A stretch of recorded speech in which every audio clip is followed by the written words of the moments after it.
오늘 아침 뉴스의 맥을 짚어드리는 시간 뉴스연구소, 오늘도 두 분의 연구위원 함께합니다. 경향신문의 박순봉 기자, 그리고 김준일 시사평론가, 어서 오십시오. 안녕하세요. 메리 크리스마스. 메리 크리스마스. 안 메리하네요. 예. 아니, 우리가 오늘도 뭐 시사 뉴스 전하긴 하지만 또 오늘만큼은 좀 웃으면서 메리 크리스마스 이런 거 좀 받아주시면 안 됩니까? 예. 뭐 청취자들이라도 메리하셔야죠. 예. 사실 뉴스들 보면 그리 메리하지 않아요. 그거는 사실이에요. 하지만 중요한 뉴스들이라 오늘도 정리를 해드려야 될 것 같습니다. 박 기자. 한덕수 탄핵 일단 보류. 상황 정리부터 좀 해보죠. 어제가 민주당이 제시한 데드라인이었거든요. 네. 디데이였습니다. 민주당이 어제까지 한덕수 대통령 권한대행이 특검 법안을 수용해서 공포를 하지 않으면은 탄핵을 하겠다 이렇게 압박을 해놓은 상태였거든요. 예. 그런데 권한대행은 어제 국무회의에서 특검 법안을 안건으로 상정하지 않았습니다. 그렇게 할 예정이었고 실제로 그렇게 안 했어요. 네. 그리고 나서 어제 국무회의에서 오히려 국회를 향해서 역제안을 합니다. 이런 표현들을 써요. 이런 문제들, 그러니까 특검법 처리, 또 헌법재판관 임명 이런 것들은 법리 해석으로도 엇갈리고 또 정치적 견해도 충돌을 하니까 이런 거를 현명하게 처리하려면 여야가 머리를 맞대야 된다. 그래서 여야가 타협안을 마련해 달라 이렇게 얘기를 합니다. 자, 이 부분은 어제 한덕수 권한대행의 목소리, 그리고 여기에 대한 우원식 국회의장의 답변까지 직접 들어볼까요? 우원식 국회의장님을 중심으로 우리 국회가 헌법과 법률에 부합하는 해법을 마련해 주실 것을 간절히 기대하고 있으며 다시 전 단계로 돌리자는 것은 납득할 수 없는 주장입니다. 책임을 회피하거나 일할 생각이 없다는 뜻으로 해석될 수밖에 없습니다. 그러니까 한덕수 권한대행, 여당에서는 그 거부권 행사해라 이렇게 주장하고 있는 거고, 야당에서는 빨리 선포해라 이렇게 되니까 다시 공을 여야정 협의체에 넘기면서 합의를 좀 해주시오 요청한 거죠. 네, 헌법재판관 임명까지 다 포함해가지고 안을 달라고 요청을 한 겁니다. 네. 그랬더니 민주당은 화가 많이 났어요. 격분했다라는 표현이 좀 어울릴 것 같은데 이 표현을 듣자마자 즉각적으로 한 권한대행을 탄핵하겠다 이렇게 얘기를 했습니다. 박찬대 민주당 원내대표가 얘기를 했거든요. 네. 표현들도 강했는데 내란 대행 한덕수 권한대행의 탄핵 절차를 바로 개시하겠다 이런 얘기를 했고요. 내란 잔부를 진압하겠다라고 했습니다. 그리고 탄핵 의결 정족수에 대해서도 박찬대 원내대표가 다시 한번 얘기를 했는데 네. 이게 총리로서 탄핵을 하는 건지 아니면 권한대행으로서 탄핵을 하는 건지에 따라서 의결 정족수가 달라지잖아요. 네. 그러니까 뭐 151명이냐 의원 아니면 200명이냐 이 차이가 다른데 음. 다시 한번 박찬대 원내대표는 윤석열 대통령은 여전히 대통령이니까 두 명의 대통령이 있을 수가 없고 그러므로 권한대행은 총리니까 151명이 의결 정족수다. 이걸 다시 한번 짚습니다. 그러니까 대통령 탄핵이 완료되지 않았기 때문에 권한대행일 뿐이지 한덕수 총리는 총리다. 이게 이제 민주당 입장인 거죠. 네, 즉 이제 탄핵을 하겠다라는 의지를 밝힌 다음에 그 전제 조건까지 한번 정리를 한 거죠. 예, 그 얘기는 이제 민주당만으로도 탄핵할 수 있다는 얘기가 되는 거잖아요. 맞습니다. 과반을 넘기니까. 그리고 제가 취재해봤을 때 이게 원래 저도 기류상 이제 날짜를 조금 더 시간을 주지 않을까 민주당이 그렇게 예측을 했었는데 요 정도 표현을 보니까는 이제 하겠구나라는 생각이 들었고 또 다시 한번 확인을 해봤거든요. 네. 이재명 대표 쪽 인사한테 물어봤는데 이 평소에 좀 강한 표현을 잘 안 하는 사람인데 굉장히 강하게 얘기를 하는 거예요. 뭐라고 했냐면 한덕수의 저 발언은 용서 못할 발언이다. 내란을 협의하자는 게 말이 되느냐. 이게 해볼 테면 해보라고 나서는 건데 처절한 죗값을 치러야 될 거다 이런 얘기를 하고요. 그래서 처절한 죗값을 치러야 될 거다. 이런 발언이 누구한테 나왔다고요? 이 대표 측 인사한테 나왔고 음. 그리고 제가 이러면 이제 최상목 대행 체제로 가겠냐 이렇게 다시 한번 좀 확인차 물어보니까 네. 최상목도 국무회의 멤버여서 제대로 못하면 같이 휩쓸려 갈 거다. 그러니까 기정사실화해서 앞으로 이 탄핵시키는 거 멈추지 않겠다 이런 의지를 좀 보였습니다. 그 얘기는 한덕수 권한대행 탄핵한 다음에 최상목 경제부총리가 권한대행이 되는데 최상목 경제부총리도 같은 기조로 가면은 또 탄핵시킬 수도 있다. 네, 그렇게 좀 강한 의지를 보여서 이제 탄핵안을 처리를 하는 건가? 이제 이렇게 좀 판단이 됐었는데 네. 그런데 이제 그 이후에 박찬대 원내대표가 다시 기자들을 만나서 얘기를 하는데 이틀의 시간을 더 줬어요. 이제 조건이 좀 달라졌습니다. 26일까지 헌법재판관 임명을 하지 않으면 네. 그러면 27일 본회의에서 탄핵하겠다. 지금 한덕수 권한대행이 해야 될 게 커다란 게 이제 두 개잖아요. 하나는 헌법재판관 임명하는 문제, 임명할 거냐 말 거냐. 또 하나는 특검법 두 개를 선포할 거냐 거부할 거냐. 그중에서 일단 특검법은 제쳐두고 헌법재판관 임명부터 해라. 요걸 첫 번째 단계로 본 겁니까? 그렇죠. 이걸 하면 굳이 비유를 하자면은 용서를 해주겠다. 이번에 뭐 공포하지 않은 걸 뭐 그런 정도의 의미로 받아들일 수가 있겠죠. 제가 이제 분위기를 좀 취재해 본 걸 좀 전해드리면은 네. 그 여권 내지는 뭐 한독수 권한대 쪽, 권한대행 쪽 이런 쪽 얘기를 들어봤을 때는 네. 이게 뭐 이제 기본적으로는 좀 버텨볼 수 있다라는 그런 판단들이 있었어요. 그 예를 들어 가장 대표적인 게 국민의힘에서 나온 얘기가 뭐가 있냐면 만약에 한덕수 권한대행에 대해서 탄핵안을 민주당이 추진을 하게 되면은 네. 그러면 이제 권한대행의 탄핵이 이뤄지는 뭐 사상 초유의 일이 상황이 벌어지게 되잖아요. 네. 근데 여당에서 얘기하는 거는 이 권한대행이 이제 그나마 총리니까 그 내각을 통할해왔던 인물이니까 이 전체적으로 운영하는 게 가능한데 경제부총리 이런 식으로 부처 단위로 내려가게 되면은 일단 통할하는 것 자체가 굉장히 어려워질 거라는 거예요. 그러니까 소위 말하는 국정 운영에 공백이 생길 거다. 그리고 나서 이 권한대행의 탄핵은 그래서 이제 그 국정 운영에 공백이 생길 수 있는 문제이기 때문에 헌재에서 우선순위로 다룰 가능성이 있다라는 거예요. 그러니까 가장 먼저 해야 되는 게 윤석열 대통령 탄핵 심판인데 한덕수 권한대행 탄핵도 좀 빨리 다루게 될 가능성이 있다라는 거죠. 이렇게 네, 되면 네. 헌재에 로드가 걸리면서 시점이 늦춰질 수 있다라는 거죠. 윤 대통령 탄핵 심판이요. 그러면 이건 아마 민주당이 원하지 않을 거다. 그런 판단을 갖고 있기 때문에 조금 더 버텨볼 수 있을 거라고 생각을 했던 거죠. 근데 이제 반대로 민주당 같은 경우에는 이 시간이 끌리는 거에 대해서 기본적으로 이제 다들 생각을 하는 게 이재명 대표의 그 대법원 판결 내지는 이제 법원 판단들 이런 것들이 나오는 시간을 국민의힘은 더 갖고 싶은 거고 민주당은 그보다 빨리 처리하고 싶은 이런 입장이라고 생각을 하는 거잖아요. 그렇죠. 근데 민주당 쪽의 판단은 어차피 2심 판단 정도는 나올 걸로 보는 거고요. 어차피 최종 판결은 안 나올 거다. 이 한두 달 더 끌리는 거 가지고 그러니까 이런 판단이 있기 때문에 한덕수 권한대행에 대한 이제 탄핵도 할 수 있다. 이런 입장으로 서로 이제 셈법이 좀 엇갈리는 상황입니다. 알겠습니다. 그래서 어제 오전에는 한덕수 권한대행 탄핵 절차 돌입한다라고 했다가 일단은 스탑. 일단은 이틀 더 주는 걸로 이렇게 됐다는 상황 정리해 주셨어요. 김준일 평론가, 예. 어제도 굉장히 급박하게 돌아갔거든요. 어디에 주목하셨습니까? 그러니까 민주당 쪽 좀 분위기를 전해주셨는데 제가 좀 추가해서 전해드리면은 네. 권성동 권한대행이 주장했던 거하고 한덕수 총리가 얘기하는 게 거의 다 일치하고 있다. 지금 미략이 있는 거 아니냐 이렇게 좀 보더라고요. 그러니까. 그건 무슨 말씀이세요? 그러니까 예를 들면은 권성동 권한대행이 주장했던 게 6개 법안 양곡관리법도 6거에 대해서는 거부권 행사해야 된다. 그리고 헌법재판관 임명하면 안 된다.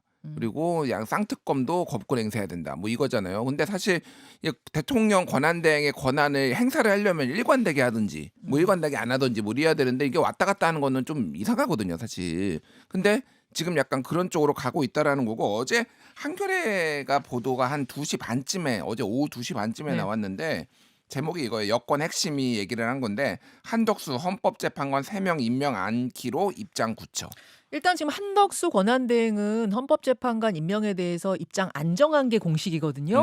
근데 이제 여당에서 흘러나오는 내용을 바탕으로 지금 보도가 나온 거예요? 예. 그래서 이게 이제 압박용인 건지 아니면 실제로 입장을 안 정했지만은 뒤로 마음은 이제 임명을 안 하는 걸로 한 건지 뭐 이렇게 좀 아직은 좀 헷갈리는 상황인데 어쨌든 이것도 좀 어느 정도 영향 끼치지 않았나 지금 봐요. 그래서 지금 민주당 입장에서는 둘 중에 어느 게 더 급하냐. 굳이 이제 선우를 따지자면은 네. 헌법재판관 임명하고 내란 특검, 김건희 특검 이 둘 중에 선후 관계를 좀 경중을 따지자면은 헌법재판관 임명이에요. 왜 그러냐면은요. 예. 헌법재판관 임명은요. 기한이 없습니다. 시한이 정해진 게 없죠. 예, 그러니까 언제까지 해라 그런 게 없죠. 예. 그러니까 이제 국회에서 임명동의안을 올리면은 뭐 네. 언제까지 일주일 안에, 사흘 안에 뭐 이런 게 없어요. 그렇죠. 그럼 이거는 시간을 끌려면요 무한정 끌 수 있는데 지금 야당 쪽에서 전체적으로 보는 건 뭐냐면은 어쨌든 6인 체제가 윤석열 대통령한테 유리하다. 한 명 정영식 재판관이 만약에 윤석열 대통령이 임명한 정영식 재판관이 만약에 탄핵에 대해서 반대를 할 경우에는 그러니까 기각을 할 경우에는 이게 돌아올 수도 있는 거고. 왜냐하면은 원래는 9명 중에 6명이 찬성하면은 이게 인용이 되는 건데 예. 6명으로도 심리가 가능은 합니다만 그럼 6명 만장일치가 돼야 되는 거니까 그 말씀하시는 거죠? 그렇죠. 그리고 더 최악은 뭐냐면요. 만에 하나 이거 시간을 끌면요. 4월 18일이 넘어가 버리면은요. 2명이 문영배 이미선 2명의 재판관이 퇴임을 하면은요. 지금 이 3명을 임명을 하면은 그 논리대로라면 2명도 임명을 못 해요. 그러면 헌법재판관 4명 남거든요. 네. 그럼 한덕수 권한대행이 2년 반 동안 남은 임기를 다 권한대행을 해야 돼요. 총리가. 뭐 이런 것까지 지금 보고 있는 거 아니냐.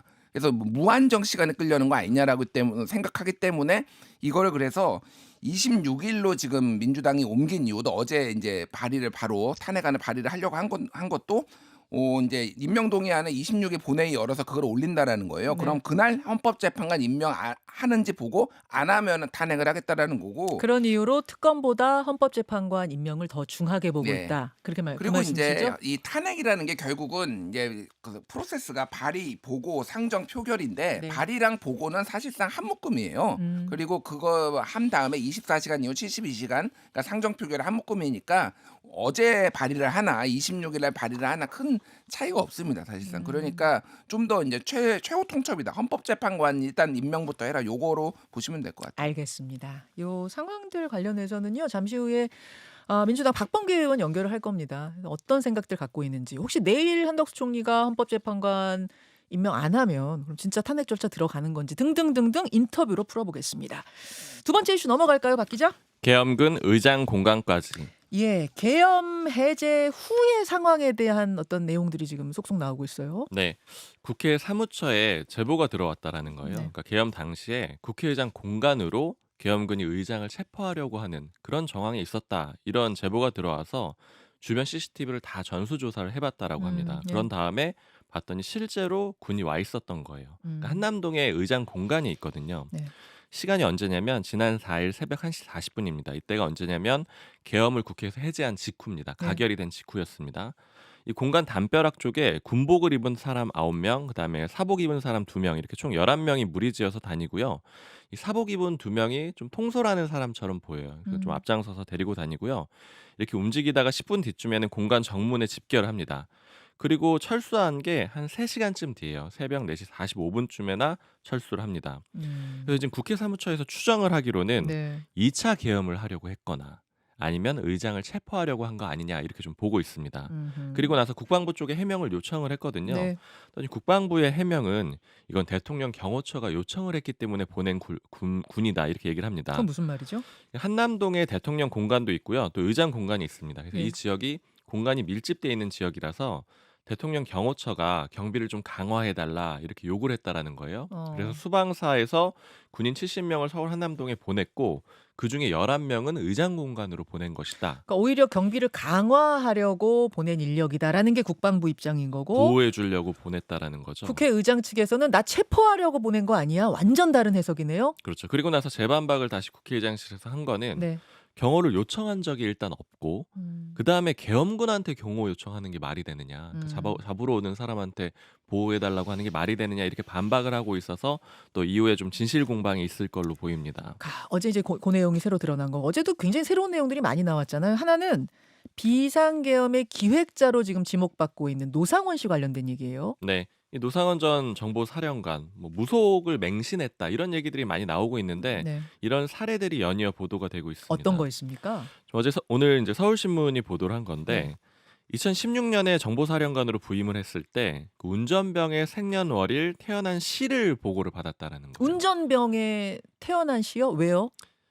결국에는 이제 사주를 보려고 했던 것 같다 이렇게 얘기들이 되고 있는데 어허. 첫 번째로 왔던 운전병은 2번 운행을 하고 나서 교체가 됐다라는 거예요. 그런데 후임 운전병도 똑같이 생년월일하고 태어난 시를 보고하라 이런 지시를 받았고 2번 운전하고 교체가 됐다는 거는 그 사이에 뭐 사고라도 냈어요? 큰 사고가 없었던 거죠. 없었는데 왜 교체가 됐느냐? 석연치 않았는데 혹시 사주를 보고 뭐가 맞지 않아서 그런 거 아니냐라고 의심하는 거군요. 군소식통을 인용을 했는데 예. 사주를 많이 따진다는 얘기가 돌았는데 궁합이 안 맞아서 교체한 걸로 알고 있다 이렇게 얘기가 나왔고요. 그리고 사진도 꼭 제출을 받았는데 관상까지 본 걸로 좀 추정이 된다. 그러니까 사실 시간은 태어난 시는 그 이력서에도 없는 내용이잖아요. 그러니까 추가적으로 없죠. 다시 요청을 해서 받았다라는 건데 참 기막힌 뉴스인데 이건 이제 서울신문 보도고 또 어떤 것들이 있습니까? 그리고 또 노상원 전 사령관이 이제 무속인을 찾아가서 사주를 많이 봤다라고 알려져 있는데 예. 특히 그 중에서 전북 군산에 있는 무속인을 최근 2년 동안 많이 찾아갔다라는 거예요. 근데 본인도 점집을 열고 점을 봤다는 거잖아요. 네. 아기보살이라고 불리면서.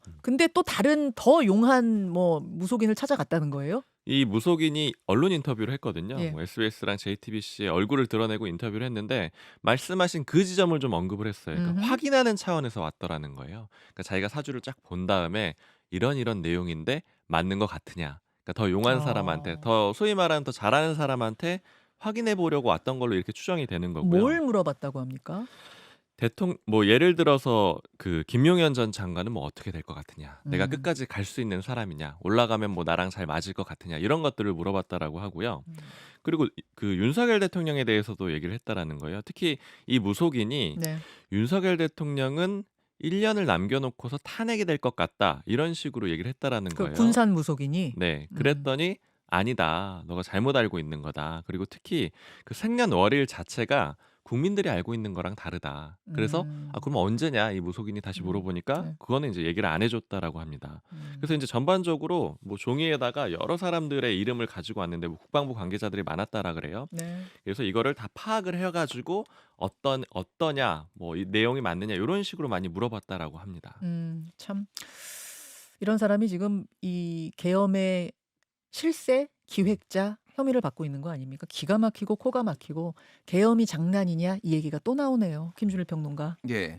저는 이거 보면서 이제 한겨레 21이 보도를 했는데 아직 공식적으로 확인은 안 됐거든. 전원 형태로 보도를 했는데 이 정부가 출범한 다음에 몇몇 선임 행정관들이 그러니까 관저 그 한남동 관저로 대통령 그 이제 만남을 하고 뭐 식사를 하고 그때 김건희 여사가 뭐 생년월일 시를 적어놓고 나가라 이런 얘기를 했다라는 거를 전원 형태로 보도를 했어요. 굉장히 유사한 형태다. 이거는 좀 더 확인이 좀 필요한 상황인 것 같은데 어쨌든 한겨레 21에 보도를 했고요. 예. 이런 식으로 뭐 얼마나 관련이 있는지 모르겠으나 무속에 의지했다라는 게 굉장히 많이 이제 나오는 것 같습니다.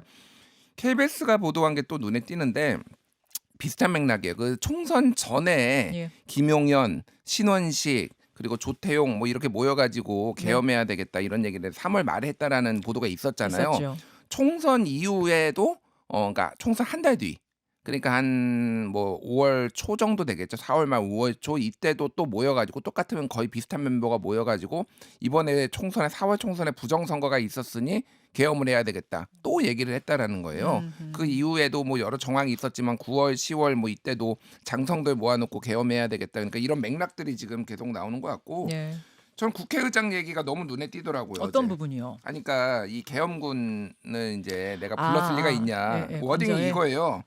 계엄군이 국회로 와서 침탈을 했는데 어느 모자란 국회의장이 계엄군한테 신변을 보호해달라고 요청하겠느냐 이렇게 좀 강하게 얘기를 한 건데 그러니까 이게 국회의장 얘기가 맞는 거죠. 사실 그때도 우원식 국회의장이 굉장히 의심을 해가지고 절대 국회 밖으로 안 나갔다라는 거예요. 그러니까 지금 아직도 이게 해제가 국회에서 해제를 했지만은 네. 아직도 상황이 종료가 안 됐기 때문에 공관이나 이쪽으로 안 가고 국회에서 계속 머물렀던 것도 이런 의심의 배경들이 좀 있지 않았나 그렇게 보여집니다. 알겠습니다. 다음 이슈 넘어가죠. 명태균 황금폰. 명태균 사건 지금 어떻게 조사가 되고 있는가 궁금한데 검찰발로 뉴스들이 속속 나오고 있어요. 네, 그 검찰 지금 특히 창원지검에서 전담 수사팀 꾸려가지고 수사를 하고 있는데 네. 여기서 확보한 것들이 꽤 있습니다. 황금폰 포함해가지고 휴대전화 세대, 그다음에 USB 이런 것들을 포렌식을 하고 있는데 예. 지금 내용 들어보니까 아직 절반도 포렌식을 못했다 그래요. 절반도 굉장히. 못했대요. 이거 굉장히 확보한 지 꽤 방대하다. 됐는데도. 네, 굉장히 방대해서 그런데 뭐 예를 들면 통화 녹음 안 한 기록들도 있고 뭐 텔레그램도 복원하고 이런 과정들이 있어가지고 오래 걸리는 상황이라고 합니다. 예. 근데 이제 어쨌든 절반 정도 진행이 되고 있는 상황이라서 그 중간중간에 내용들이 조금씩 흘러나오고 있는 언론 보도로 나오고 어떤 있는 것들이 내용이에요. 있습니까? 대표적으로 윤석열 대통령하고 명태균 씨의 통화 내용이 한번 과거에 공개된 적이 있었잖아요. 그 뭐 김영선이 좀 줘라 하는데 당이 말을 안 듣네. 네, 뭐 요거요. 말이 많네 뭐 이런 얘기였었죠. 여기서 좀 추가적인 내용이 또 공개가 됐는데 당이 이제 말이 많네라고 한 다음에 내가 윤상현한테도 말을 했다. 이제 이렇게 윤 대통령이 얘기를 하고 그러니까 명태균 씨가 그런데 윤한홍 권성동 의원이 좀 불편한가 봐요. 불편한 대상은 김영선 전 의원입니다. 그러니까 공천 주는 게 불편한가 봐요. 이렇게 얘기를 하니까 네. 윤 대통령이 나한테 특별히 얘기 안 하던데 알겠어요. 내가 윤상현한테 한 번 더 이야기할게. 공관위원장이니까 이렇게 얘기를 한 겁니다. 이게 지금 녹취가 공개된 건 아니고 네. 요런 내용의 녹취가 지금 녹취를 검찰이 확보했다더라고 보도가 나온 거잖아요. 네, 그렇게 언론 보도가 나온 거죠. 저는 여기서 이제 주목되는 게 지난번에 우리가 다 들었던 그 녹취와 비슷한 맥락이긴 한데 윤상현 의원의 실명이 나왔던 부분이에요. 맞아. 이게 그래서 기자회견 때도 누구랑 어느 당에 누구랑 소통을 했느냐 이런 질문이 실제로 나왔었거든요. 예. 근데 이제 거기서 윤 대통령이 구체적으로 얘기를 안 했었는데 이 그때 뭐라 녹음 그랬냐면은 공관위원장이 정진석 의원인 줄 알았어요. 그랬잖아요. 맞습니다. 윤상현인지도 몰랐어요. 나는 그 정도로 몰랐어요라고 말했던 제가 기억이 있거든요. 맞습니다. 그랬는데 실제 통화 내용을 보니까 윤상현 공관위원장한테 얘기를 했다 이렇게 콕 집었던 겁니다. 예. 그리고 민주당이 또 추가적으로 공개한 게 그 김영선 전 의원하고 명태균 씨 통화를 추가적으로 공개를 했는데 여기에서 명태균 씨가 윤상현 의원이 그 외교통상부에서 13년을 일했으니까 외교부 장관 시켜줘야 된다 이런 식으로 얘기를 했다라는 거예요. 근데 여기서 외교통상부는 잘못 얘기한 겁니다. 국회 외통위를 얘기하는 걸로 추정이 되는데 또 윤상현 의원 관련된 녹취를 추가적으로 공개를 한 겁니다. 윤상현 의원 어제 해명을 했는데 일단 외교부 장관 원한 적이 한 번도 없다 이렇게 해명을 했고 그다음에 앞서서 윤상현한테 윤 대통령이 한 번 더 얘기할게 이렇게 했다라는 녹음 네네. 있었다고 말씀드렸잖아요. 네. 여기에 대해서는 김영선 전 의원 공천주라고 윤석열 대통령한테 전화를 받은 적은 단 한 번도 없다 이렇게 해명했습니다. 알겠습니다. 명태균 씨의 폰 지금 포렌식 과정 중이라고 하는데 15만 건이 넘는다면서요, 네, 파일이. 그리고 내용이 굉장히 관련된 게 많다 그래요. 윤 대통령 관련된 것들이요. 예, 그걸 좀 기다려 봐야 될 것 같습니다. 두 분 수고하셨습니다. 감사합니다. 김현정의 뉴스쇼는 시청자 여러분의 참여를 기다립니다. 구독과 좋아요, 댓글 잊지 않으셨죠? 알림 설정을 해두시면 평일 아침 7시 20분 실시간 라이브도 참여하실 수 있습니다.